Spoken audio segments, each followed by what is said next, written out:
a milhares e milhares de quilómetros daqui. E qual é a sua ideia? O senhor está a pensar em quê? O país, eu não estou ainda com proposta nenhuma, Sim. estou a interrogar-me e estou a pensar em voz alta. Acha que seria, por exemplo, de admitir o adiamento das eleições? Eu acho que todas as questões devem ser ponderadas nesta altura, mas como lhe disse, não tenho ainda neste momento uma proposta, aliás, não a faria aqui, nesse caso teria que falar com o Sr. Presidente da República. E teria que ser ele a decidir? A decisão é do Presidente da República, mas teria que haver um consenso nacional, mas de facto, o meu espírito neste momento, se quer que lhe diga, e penso que a maior parte dos portugueses está em Timor-Leste. Embora os problemas em Portugal permaneçam, quer dizer, as reformas continuam a ser baixas, a lista de espera da saúde continua, mas a verdade é que temos aqui um problema, é um problema que a democracia portuguesa vai ter que resolver, as eleições são importantíssimas, o futuro do país também é importante, mas perante o drama que vive Timor-Leste, os problemas às vezes não nos parecem... Qual foi a receptividade do engenheiro António Guterres quando lhe colocou o problema mais ou menos nesses termos? Eu não quero agora divulgar as minhas conversas, o conteúdo concreto, apenas digo que pus a questão do engenheiro Guterres, como é que ele estava a fazer. Ele disse-me que estão a transformar algumas ações em ações por Timor, mas a verdade é que nós, oposição, temos uma dificuldade acrescida. É porque nós, oposição, temos que apresentar alternativas. Nós estamos no governo. E há uma coisa que é importante e que fique clara, é que o atual consenso que há em torno de Timor não pode ser interpretado como consenso em torno do governo. Então, Isso são duas coisas distintas. E o doutor está preocupado com essa possibilidade, ou seja, do Partido Socialista vir a capitalizar em seu favor, enfim, toda a situação gerada à volta do problema de Timor? Eu não queria dizer tanto. O que eu quero dizer é que me parece de facto estranha a conjuntura em que estamos a fazer neste momento a campanha, ou a pré-campanha, se quiser. E estranha também para o Governo, porque eu acho que neste momento o Partido do Governo deve estar a pensar em Timor, é essa a obrigação. Mas também para nós. Estou apenas a dar conta, de forma mais espontânea e mais sentida aos portugueses que nos estão a ouvir, desta incomodidade que eu sinto. Eu hoje, quando ia na rua e via os meus cartazes com a minha cara e com as propostas, 40 contos como pensão mínima nacional, 2 anos para acabar com as listas de espera na saúde, eu próprio dizia, será que os portugueses neste momento querem ouvir isto? Será que os portugueses estão a pensar nisto? E é uma dificuldade que eu sinto. Por isso, por exemplo, uma questão a ver é a questão dos debates. Os debates, para a semana temos um debate. Os debates na televisão. Na televisão. O engenheiro Guterres e eu vamos ter um debate. Será a melhor altura para ter um debate? Não seria melhor adiarmos? Portanto, é uma interrogação que eu coloco. Quero ver o que é que a opinião pública portuguesa pensa acerca disto. Pois, mas não sei como é que a opinião pública se poderá exprimir de uma forma, enfim, direta e conclusiva. A minha pergunta é, tenciona colocar esse problema ao Presidente da República? Estou a pensar nisso. Pedir uma audiência ao Dr. Jorge Sampaio para... Estou a pensar nisso com o Presidente da República e aos partidos políticos. É uma questão que eu não quero dividir, não quero, como insisto, não quero dividir os portugueses a este respeito, mas acho que é uma questão suficientemente séria para todos ponderarmos como é que vamos fazer uma campanha política que é necessariamente de confronto, e tem que ser de confronto, senão não é uma campanha política séria, se estivermos todos de acordo, não? Como é que a vamos fazer neste ambiente sem prejudicar, digamos, aquilo que é importante para a democracia, que é propostas alternativas bastante diferenciadas para que os eleitores possam, em consciência, decidir qual é o melhor. Muito bem, mas eu agora estou com uma dificuldade, que é a situação mantém-se tal como está, não é? Portanto, temos eleições marcadas para o dia 10 de outubro e eu retomo a pergunta de há pouco. Exato. Neste quadro, quais são as suas expectativas neste momento? Já percebi que sente alguma limitação em termos de afirmar a sua liderança na conjuntura atual. Não é nesse aspecto. Não sinto nenhuma dificuldade nesse aspecto. Sinto é que para todos, não é só para mim, sinto é que é uma situação estranha para todos os partidos. Claro. Pessoalmente não estou eu julgo que essa ideia ficou clara. Não estou com nenhum problema, atenção. Sim. Vamos apresentar as propostas. Já apresentei propostas concretas, que posso hoje em dia também detalhar. Propostas na área da saúde, na área da educação, na área da segurança social, na área da agricultura. Mas o doutor continua a acreditar que é possível vencer o Partido Socialista? Eu acho que é possível. Aliás, se houver justiça, nós ganhamos. Porque este governo não cumpriu o essencial daquilo que prometeu. Se houver justiça eleitoral, nós ganhamos. E tirar a maioria absoluta ao Partido Socialista seria também uma, enfim, meia vitória para si? Para mim, ganhar é que é o objetivo. Mas claro que a maioria absoluta do PS seria péssimo. Péssimo mesmo em termos de qualidade da democracia. E quer que diga, eu acho que hoje há muita gente, mesmo gente que não votou no PSD no passado, e até pessoas que terão votado no PS e que estão preocupadas com aquilo que sentem já como uma certa arrogância do PS, mesmo com a maioria relativa como teve. Repare que o engenheiro Guterres, quando era líder da oposição, dizia uma coisa. Como primeiro-ministro faz outra. Ele, como líder da oposição, sempre reclamou debates com o primeiro-ministro. Até agora nunca teve um debate com o líder da oposição. Mas vai ter. Vai ter no fim do mandato, mas vai ter também num formato muito estranho. Não é? Mas, de qualquer maneira, ele não cumpriu aquilo que disse. Ele, por exemplo, quando foi a intervenção portuguesa no Kosovo, cá está, que nós até apoiámos, mas ele demorou 12 dias a vir explicar aos portugueses e depois até não aceitou perguntas dos jornalistas. Portanto, o Partido Socialista já está com poder a mais em Portugal. Eu acho que há o risco de mexicanização. Não há nenhum país na Europa, nenhum, em que um só partido tenha tanto poder. Em Portugal, o Partido Socialista tem o governo, o Presidente da República é um distinto militante do Partido Socialista. Que o doutor também tem criticado. As principais câmaras municipais do país são todas elas do Partido Socialista. Há muitos interesses na sociedade, até fundações, mais ou menos interesses que deviam ser privados e que estão, de uma maneira ou de outra, ligados ao poder do Estado, do Partido Socialista. Portanto, já há em Portugal poder a mais de um só partido. Quando era o governo do professor Cavaco Silva, falava-se no Estado de Laranja. Mas atenção, o PSD estava no governo, mas o Presidente da República era do PS, o Dr. Mário Soares, que não fez a vida nada fácil aos governos, como sabe. Era depois também as principais câmaras do país, Lisboa, Porto, Setúbal, Braga, Faro, Coimbra, eu sei lá, eram todas dos partidos da oposição, nomeadamente do Partido Socialista. Portanto, havia um pluralismo na sociedade portuguesa. Portanto, o senhor está preocupado com aquilo que chama o poder absoluto do Partido Socialista. A mexicanização. E, portanto, eu faço um apelo, mesmo àqueles setores que não se revêem totalmente no PSD, que agora olhem em consciência e que vejam como é que vamos evitar, desde logo, esse perigo que seria uma maioria absoluta do PS. E aí o voto deve concentrar-se no PSD. Está clara a sua posição em relação ao PS, à direita. Qual é a sua estratégia em relação ao Partido Popular? Já que, enfim, o Dr. Paulo Portas diz que poderá crescer e admite que o seu partido irá crescer à conta dos votos do Partido Socialista, e no que diz respeito ao Dr. Durão Barroso, verificamos uma estratégia algo confusa. O senhor ora ignora o PP, ora ataca o PP. Como é que é? Não, o meu adversário é o Partido Socialista. E toda a gente sabe, não é necessário dizê-lo, que estas eleições vão ser ganhas ou pelo Partido Socialista ou pelo PSD. Com todo o respeito que possa haver pelos outros partidos, não vai ser nem o PCP, nem o PP, nem o Bloco de Esquerda que vão formar governo. O que lhe pergunto é até que ponto o PP não pode condicionar o resultado do PSD. Exatamente, aí já vamos. Portanto, mas que fique claro, o meu adversário nas eleições é o Partido Socialista e é o engenheiro Guterres. Agora, o que se está a passar é que o Partido Socialista está a utilizar o atual líder do PP, a atual direção do PP, como o seu aliado e como o seu instrumento. Objetivamente, não há dúvida que a única hipótese que o PP tem é de tirar alguns votos ao PSD. Quer dizer, o Dr. Paulo Portas não está a tentar... preocupado com isso? Estou preocupado. Obviamente que eu tenho é que desmascarar aqueles que procuram aparecer agora com um discurso de direita, mas que na realidade estão ao serviço da esquerda. Aliás, o líder do PP atual, toda a vida dele foi contra a direita. Ele foi ele que liderou praticamente a oposição, quando era diretor de um jornal semanário, contra os governos de Cavaco Silva. Cavaco Silva não era propriamente um homem de esquerda. Portanto, é de facto alguém que está a tentar ocupar um pequeno espaço à direita, mas a favor da esquerda. Está a retirar espaço a que haja uma união de todas as forças da direita contra o Partido Socialista. Então, e o que é que o senhor vai fazer na campanha eleitoral? Vai ignorar o PP ou vai atacar o PP? Não, eu vou apresentar as minhas propostas em contraponto às propostas do Partido Socialista, mas eu espero que a maioria dos eleitores de direita, que se revêem nos mesmos valores que nós, valores de honra, os valores da família, os valores da autoridade, não se deixem enganar por alguém que neste momento está a fazer de facto um serviço ao Partido Socialista. Aliás, se reparar, o Partido Socialista está de facto, não ataca o PP. Se o PP fosse uma oposição ao Partido Socialista, era natural que houvesse alguma conflitualidade entre os dois. Não nota isso. Porquê? Porque neste momento o que se está a passar é que o PS está a ajudar o PP. Porque a única forma deles terem maioria absoluta era o PP crescer.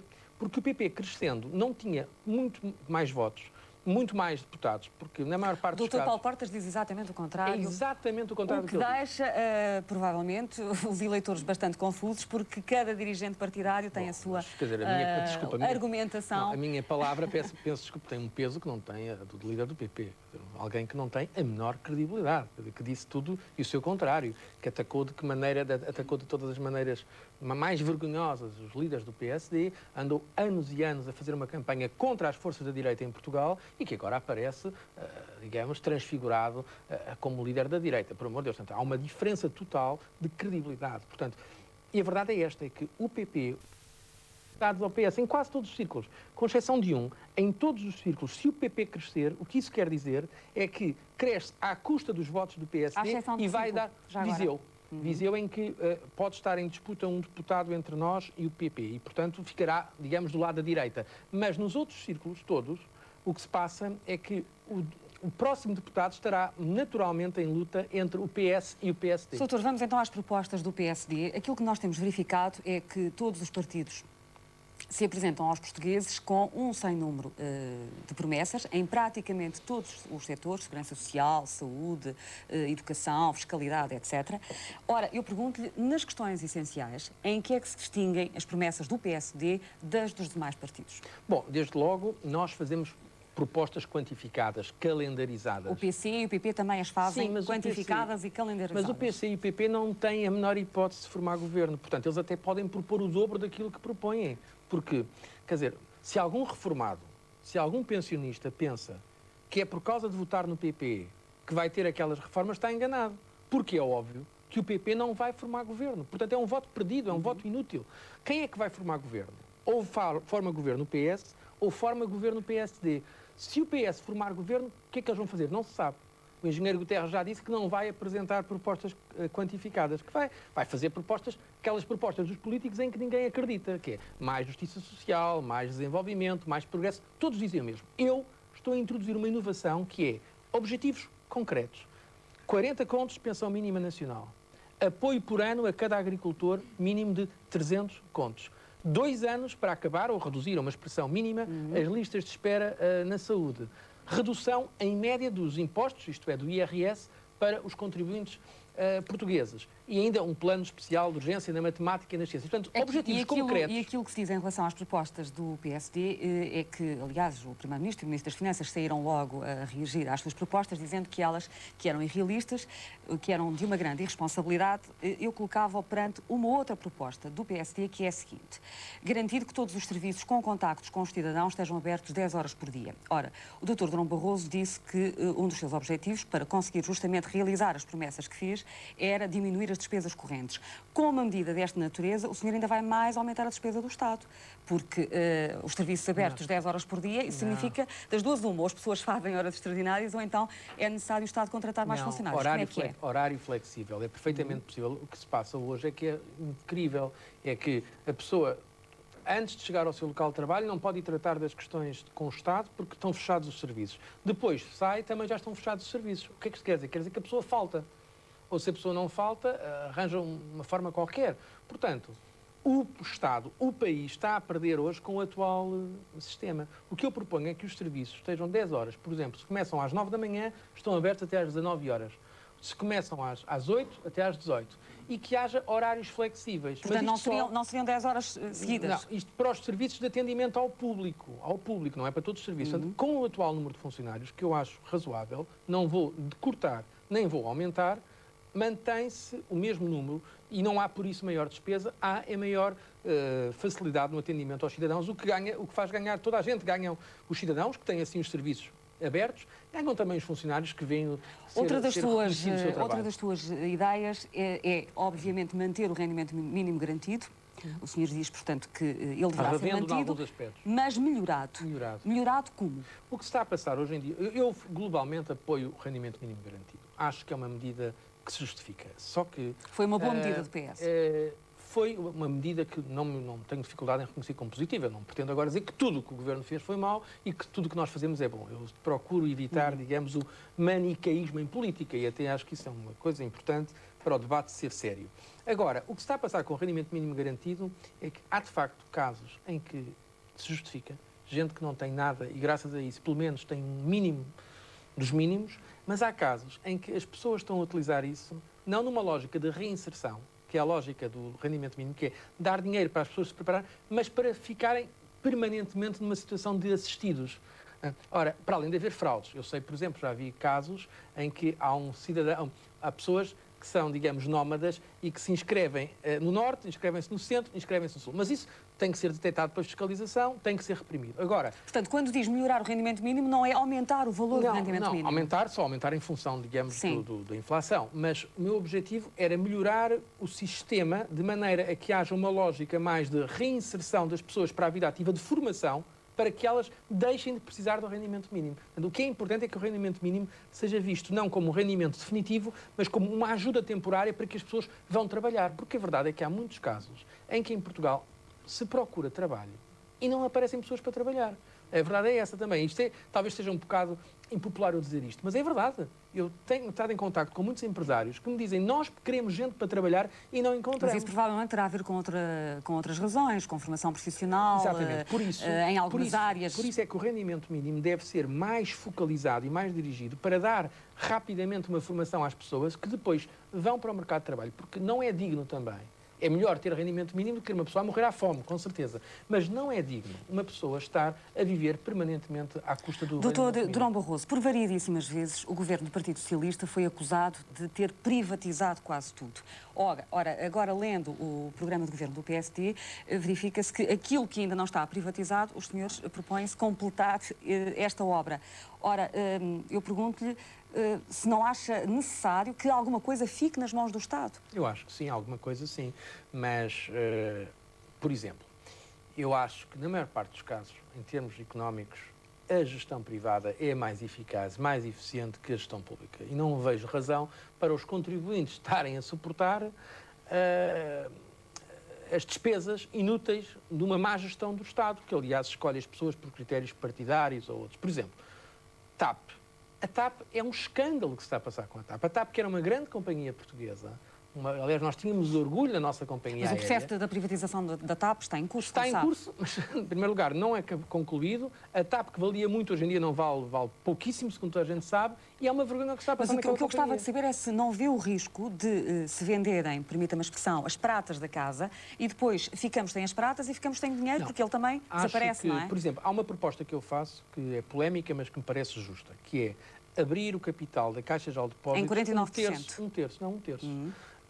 Para a Segurança Social. Tínhamos que mudar a lei das privatizações, mas dizer que só nessas condições, não é privatizar para dar aquilo a algum capitalista, é, pelo contrário, abrir, nomeadamente aos depositantes na Caixa Geral de Depósitos, a privatização, abrir o capital da Caixa, mas com a condição firme de que seja para a reforma da Segurança Social. Como sabe, a nossa reforma da Segurança Social tem que ser feita, não foi feita por este governo, aliás, não foi feita nenhuma, mas era para dar músculo financeiro para que no futuro os portugueses saibam que vão ter Segurança Social as próximas gerações. Isto é possível com 500 milhões de contos. Atualmente, é o que diz o livro branco da Segurança Social, é que com 500 milhões de contos a crescer ao que já está no Fundo de Estabilização da Segurança Social, se consegue garantir a reforma e conseguimos garantir aos portugueses que têm reforma. E para isso iria o dinheiro de um terço da privatização da Caixa Geral de Depósitos. Atualmente isso não é possível face à atual lei, mas o que eu proponho aí está. O que eu proponho é precisamente isso. É que se muda a lei para que os portugueses saibam. Privatizamos, mas para quê? Privatizamos para dar a uns senhores que depois vão vender aos estrangeiros? Não. Privatizamos para que haja um fim social que é mais importante. Doutor Barroso, temos apenas minuto e meio. Quanto aos impostos, qual é a prioridade do PSD em termos de justiça fiscal? Porque aquilo que se verifica em Portugal é que há poucos que pagam muito e muitos que pagam pouco. Portanto, em termos de justiça fiscal, qual é a sua prioridade? A prioridade é precisamente, combater a evasão fiscal de maneira a que aqueles que não pagam passem a pagar, de maneira a que aqueles que pagam passem a pagar menos. Por isso é que eu proponho uma redução média do IRS em 10%. Porquê?